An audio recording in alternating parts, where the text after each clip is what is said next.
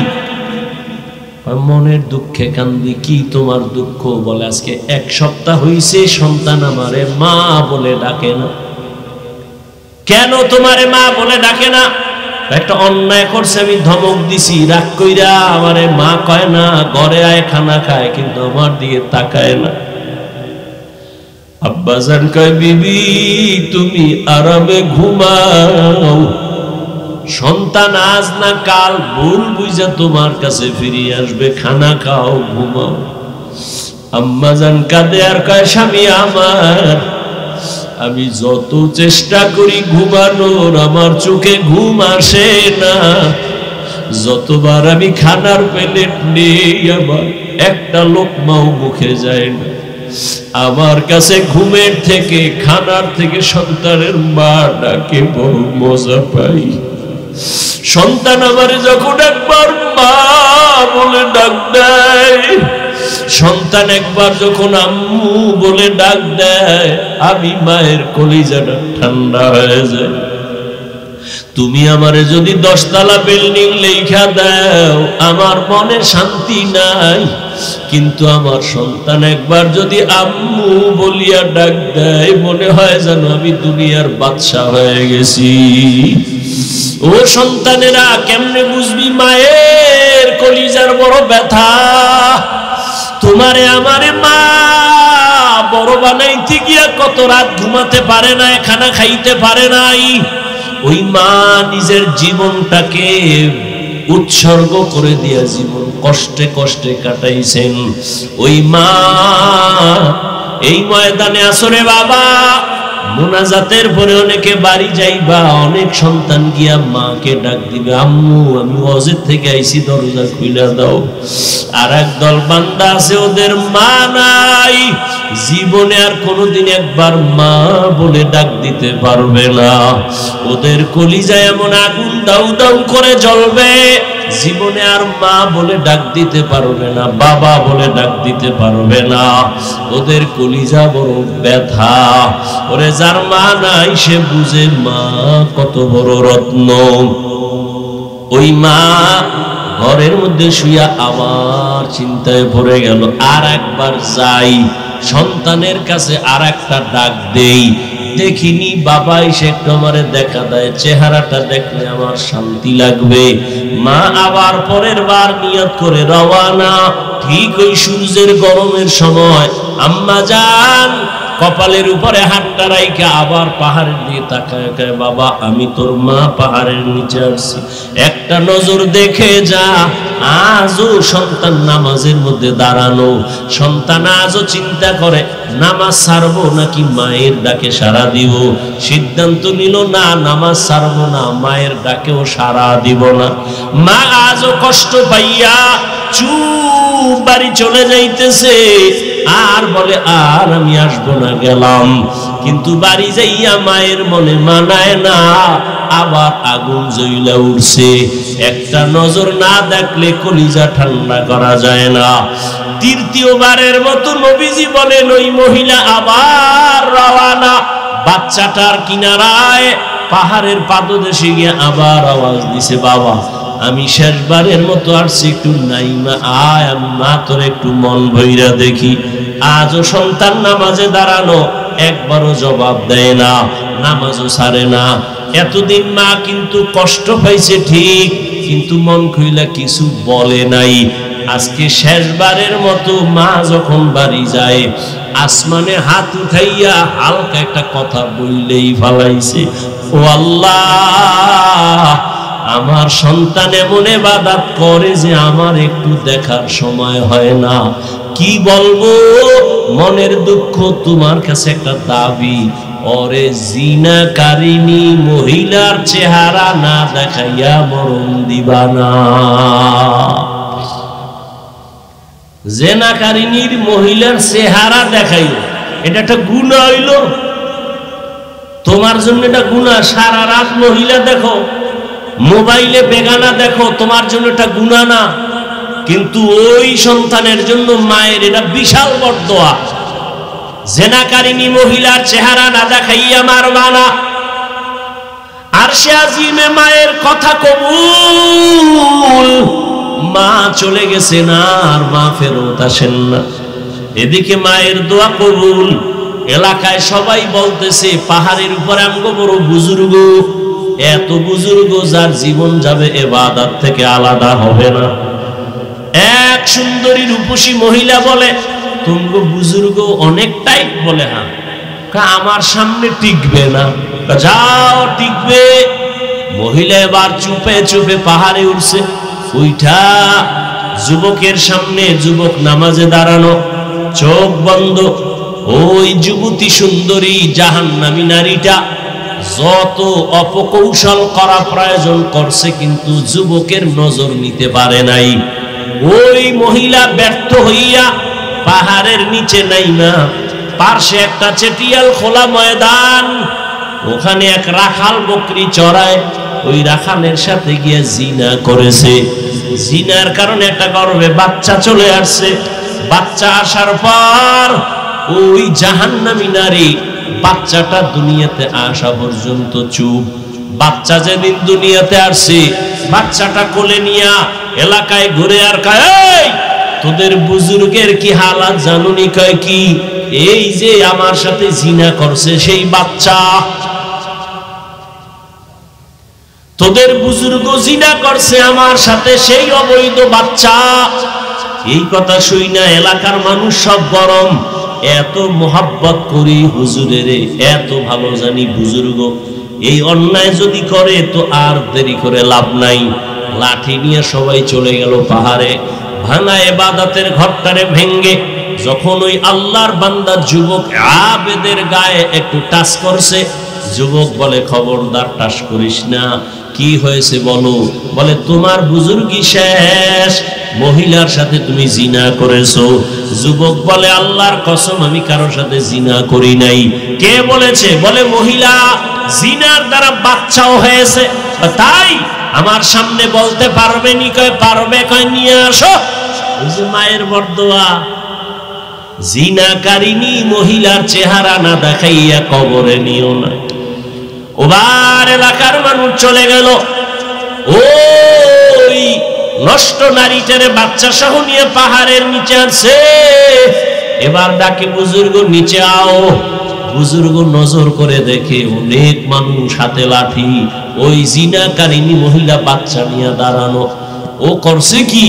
2 রাকাত নামাজ পড়ে একটা চিৎকার দিছে, মালিকেরে, ও দয়ার মালিক, না জানি কোন কারণে তুমি আমার উপরে বেজার হইছো।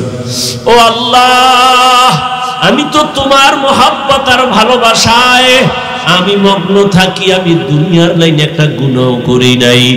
আজ আমার সামনে কঠিন পরীক্ষা, তুমি আমার ইজ্জতের হেফাজত করো। কান্নাকাটি কইরা পাহাড় থেকে নিচে নাইমা ওই জিনাকারিনী মহিলার সামনে দাঁড়াইয়া এবার কয়, মহিলা বল।